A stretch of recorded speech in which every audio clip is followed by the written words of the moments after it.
So the trouble with those guys is they're gonna try to sell you something that's awesome when you need something that's all right. They're gonna try to sell you a command center that can power NASA in case they happen to go down when you're trying to send grandma an email, right? Very cool, wildly unnecessary. Or a sound system for a room this size when you live in a shoebox.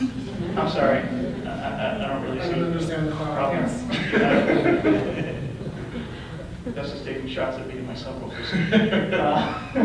In any event, so the key to picking out whether Best Buy Man is trying to sell you a mobile command center for NORAD or something that you can use on a day-to-day basis is by becoming familiar with some of the terminology.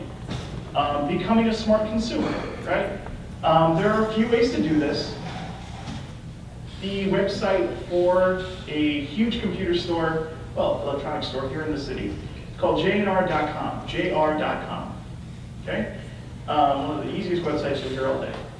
And the cool thing about their site is that they let you compare products, which many sites do, but in the detailed descriptions of anything that you're looking up, let's say a computer, you'll hear terms like Wi-Fi, B, G, N, all these different things. Sorry, lost my jam. I'm so Why sorry. you stop it? I was about to do a celebratory booty dance right here for everybody.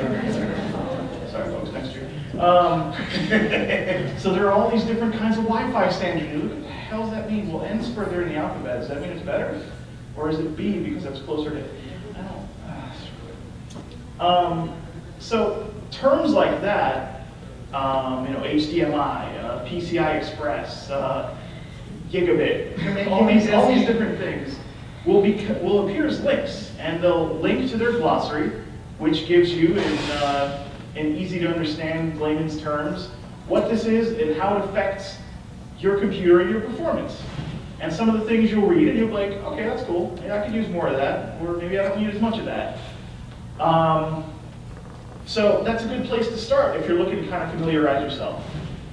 If you're looking at me right now going, I don't got time for that. I'm trying to do all that reading. Okay, knock it back even easier. Look at reviews. Look at what people are saying about things. With all the location review stuff on like Foursquare and Yelp and all these places where people get the sound off about everywhere that they're going.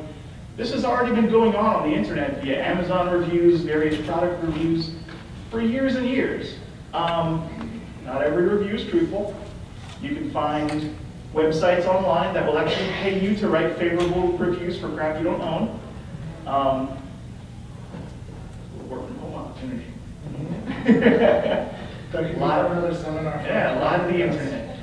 But many of them are, and many people actually take a lot of time and write really good reviews that not only show you whether they like the stuff, but what their usage case is. What are they using it for? I bought this MacBook Air because I was going to be the next Dre, and I can't even get GarageBand to run on it because it's too slow. I got these dope beats in my head, but I can't get them out. That's what I own. That's what you were saying yesterday, wasn't it? You know what I mean? So you'll see what people are trying to use this stuff for. Is it working? Is it not working? YouTube, another great resource for looking up just general information about stuff. They're opinions, and you have to take them with a grain of salt. Sometimes, you'll click on our YouTube review link and be like, hi, my name's Tommy, 11 years old, I'm going to review this for you right now. Like, Tommy, I don't know if you know what you're talking about, buddy, but I appreciate the effort. And sometimes you get someone that's a little more versed. You'll typically pick it out pretty quickly, based on the number of uhs and ums. That's my indicator. Nice. If the video starts like this, yeah, hi, click, I'm done. That's about all the patience I have. So if you see a lot of front-loaded uhs and ums on a terrible cell phone camera, let me try another one. But YouTube is another good resource just to get educated about a product you're looking at. Most of that applies to mainstream products. So where do you look at assistive technologies? Where do you go hands-on? Well, across the hall. Not now, please don't. Or across the street. Or across the street, CCVIP's got a demo center, which is growing replete, like my pants, with more and more tech every month, every day. Okay. There's the Lighthouse International from the store, where they have a selection of products. Certain dealers, Chuck Cohen from C-Tech, Mike Parker from HIMS, a few others, Mike Parker from Visibility. Thank you, Visibility Inc. Thank you, Victor. I'll cut you out on my check.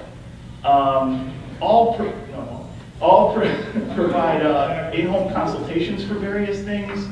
There are resources to get hands-on with tech. And if you're looking at reviews, it seems as though a lot of people with vision loss have gravitated towards social media platforms. I use Twitter as a really valuable resource to connect with assistive technology professionals and just very knowledgeable end users.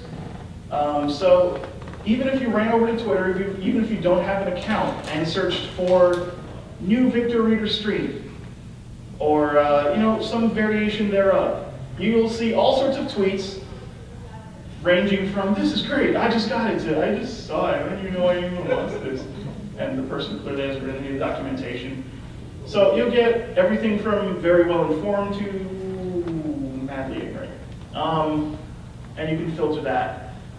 There are also places that sell equipment, used, refurbished, as with most things, but when you're talking about a $3,000, $4,000, $5,000 note taker, maybe it's a good proposition, especially if you're not commission sponsored or you don't have a third party who's willing to help you incur some of that cost. One good place to do this is with an app. I don't want to read my texts. You people don't. I need to hear all that. I'm going to shoot into Blind Bargains. Okay, so Blind Bargains is sort of the Groupon of the blind community. Kind of, sort of. So you have a few tabs. On the bottom, the first tab is Bargains.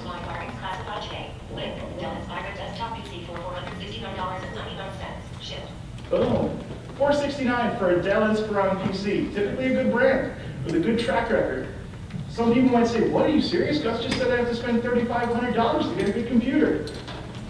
The term good computer is relative to usage case. If you're doing graphic editing, if you're doing video gaming, if you're doing music production, if you're doing high usage tasks, then maybe the $460 computer from Dell might not have all the power you need it to. But on average, an operating system, productivity tools, internet, email, all these typical things, plus your assistive technology, I will confidently tell you that you'll be fine with anywhere between 2 and 4 gigs of RAM. 4 is nice, 6 is cute, anything more is just a number that you tell your friends about to look cool. I have 6.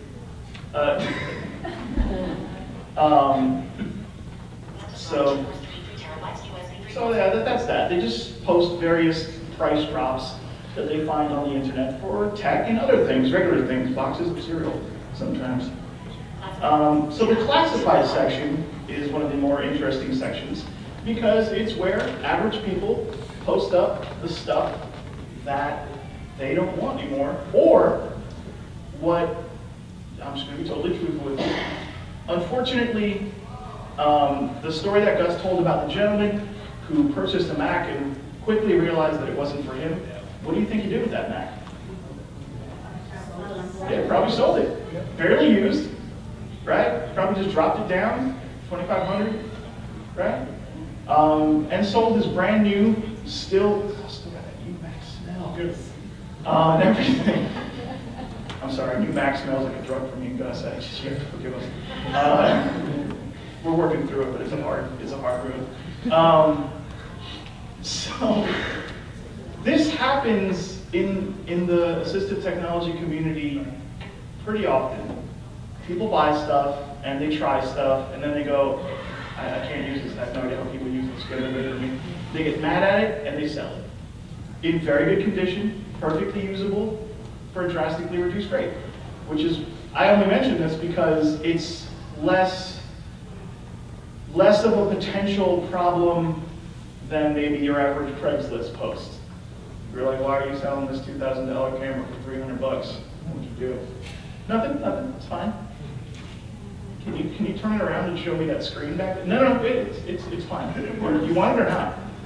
You know what I mean? Stuff like that. So you're getting a lot less of that. So just today, let's see what's on. Is buying products for sale. 1 day ago. Acrobat 3-in-1 CCTV number 1800. 3 days ago. Okay. Rail edge. Perfect condition. Under warranty. 3 days ago. Okay, how much was it? Article details. I am selling a perfectly working rail edge for $2,100 on best offer. This. Okay, I'm good. But somebody else might not be. Somebody else might want that. You know what I mean? So this is a free app. It's called Blind Bargains, and you can get a mobile listing of all sorts of stuff that people are trying to sell. I think my friends over at the Skirt would be very thrilled to hear that someone's selling copies of the text. I heard that earlier. But yeah, for like 4 bills, 3 bills.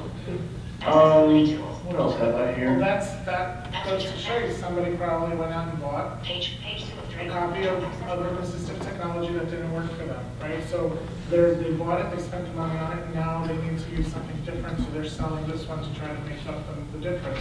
Right, and just one thing I wanted just to add to what Brad said, a couple of things to note when you're using, especially if you're using magnification, like, don't go out and buy a thing that has a small screen if you're going to be looking at magnification. It's kind of counterproductive. I got a netbook and Zoom text. Yeah, that makes no sense, right? You don't want a 9-inch screen and you're like using Zoom text, so you're magnifying it so that you can see something, a letter on this little tiny screen. It just doesn't make any sense. So you want to, again, think about the things that you're looking at. If you're going to buy, if you're a magnification user especially, like the size of the screen really does make, size does matter. You know, but if you're using speech technology, obviously not, right? So then you can go for the smaller screen, the lighter device or whatever, but make sure that you're considering these things before you're making any purchases, because you will be disappointed. Okay.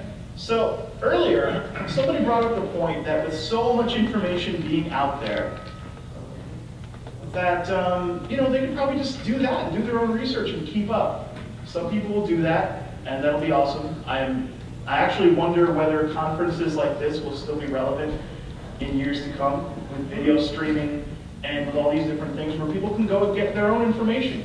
Or if people want, you know what I mean? People want to go hands-on with stuff, they can do it easier. Or if they want to ask an expert, well, bother us on Twitter, you know what I mean? Bother that on wherever, you know what I mean? Just so that nobody's left with any questions, conferences like this will always be relevant. Especially for the social networking parts. Twitter and Facebook.